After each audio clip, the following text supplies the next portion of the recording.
সন্ধ্যা বন্ধুরা, সন্ধ্যা বলবো না, এখন রাত্রি বলতে পারি, কারণ এখন 11টা বেজে গেছে। 10টার পর হিসাব মতন আমরা রাত্রি বলি।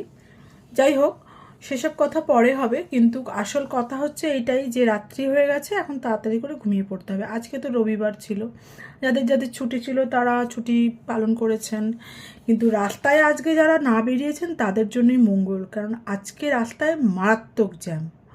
রাম জন্মদিনের মানে হচ্ছে, আনন্দ উদযাপিত হচ্ছে, সেই জন্য। যাই হোক, সেসব কথা যাক, আসল কথায় আসা যাক। তাড়াতাড়ি ঘুমিয়ে পড়ার এই একটাই কারণ, পরের দিন সকালবেলা উঠে আবার যার যার রোজগারের চিন্তা। কারণ রোজগার না করলে ডান হাতের যে আসল কর্মটা আছে সেটাই হবে না। সেই ডান হাতের কর্মটা করার জন্য আমাদের রোজ সকালবেলা নিয়মিত বেরোতে হবে, যার যার সময় মতন। সেই মনে আছে ছোটোবেলার একটা কবিতা, পিপিলিকাকে নিয়ে একটা কবিতা আছে। পিপিলিকার লাইনগুলো আমার অতটা মনে নেই। একটা আর ছিল যে, মৌমাছি মৌমাছি কোথা যাও, নাচি নাচি দাঁড়াও না একবার ভাই। ওই কবিতাটাতেও মৌমাছিও জানে যে না, আমাকে এখন সঞ্চয় করতে হবে আমার খাদ্য, তারপরে পরের সময় আমি আর পাবো না। তো ওই জন্যই মানে আপনি ছোট থেকে, ছোট কীট থেকে শুরু করে মানুষরা পর্যন্ত যত রকমের জন্তু জীব আছে, প্রাণী যতগুলো আছে, সবাই কিন্তু আমরা যে যার নিজের খাওয়ার খাওয়ার সন্ধানের জন্য আমরা রোজ নিয়মিত সকালবেলা করে বেরোচ্ছি। এই খাদ্য এমন একটা বস্তু, এই খাদ্যের জন্যই কিন্তু যত যুদ্ধ, যত লড়াই, যত সারা দেশে কিসের লড়াই বলুন তো? শুধু খাদ্যের।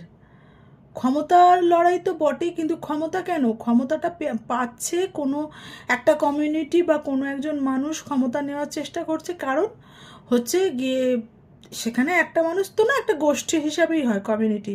কারণ যে আমার যারা গোষ্ঠীতে আমার যারা আছেন, তারা আমরা যদি এইটা ক্ষমতাটা অর্জন করতে পারি, তাহলে আমরা বেশ কিছুদিন খাবার দাবার খেতে পারবো ভালো মতন। এই একটাই কারণের জন্য শুধু আমাদের যুদ্ধ চলছে।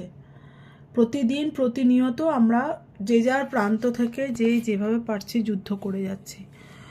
কত এই বলুন তো, কষ্টের বলুন তো। প্রত্যেকে যার যার মানে অ্যাঙ্গেল থেকে আছে। একজন মহিলাও আজকে আর বাড়িতে বসে থাকতে পারেন না। বাড়িতে যদি আপনার 4জন সদস্য থাকে, ছোট শিশুটা ছাড়া একটা 18-19 বছর বয়সের পর তাকেও রোজগার করতে বেরোতে হয়, মানে তাদেরকে বেরোতেই হয়, বাধ্য হয়ে গেছে। যাই হোক, এই হয়ে গেছে আমাদের একটা, চলে এসছে পদ্ধতি, এভাবেই চলে যাচ্ছি আমরা। আশা করছি এইভাবেই চলবে। আর আমরা যারা একটু শিক্ষিত মানুষ, তারা তো এভাবেই করে আসছি, করবো এইভাবেই। আর যারা ধরুন মজুর আছে, তারাও খাটছে। প্রত্যেকেরই খাটা দাম আছে একটা, প্রত্যেকটা মানুষেরই এই সমাজে দরকার আছে। যাক, আজকে হলো অনেক বড় বড় কথা হয়ে গেল, অনেক রাত্রি হয়ে গেছে, এবার আমি ঘুমাই। আপনারা দেখছেন তো আমার ভিডিও, যারা যারা এখনও পর্যন্ত সাবস্ক্রাইব করেননি তাদেরকে আমি অনুরোধ করব যে দয়া করে আপনারা প্লিজ আপনারা সাবস্ক্রাইব করুন। আর হ্যাঁ, আর একটা কথা আমি বলি, এই কথার মধ্যেই এক কথাটা ছোট্ট একটা এসে গেল, আমার নিজেরই হাসি পেয়ে যাচ্ছে।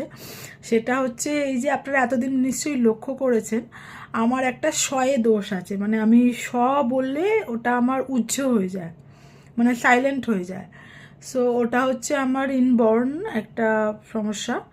তো আমি ওটাকে হেসে বলি যে ম্যানুফ্যাকচারিং ডিফেক্ট। যাই হোক, তো আপনারা বুঝে গেছেন নিশ্চয়ই, মাফ করবেন এটার জন্য। আর কিছু বললাম না। শুভরাত্রি, গুড নাইট।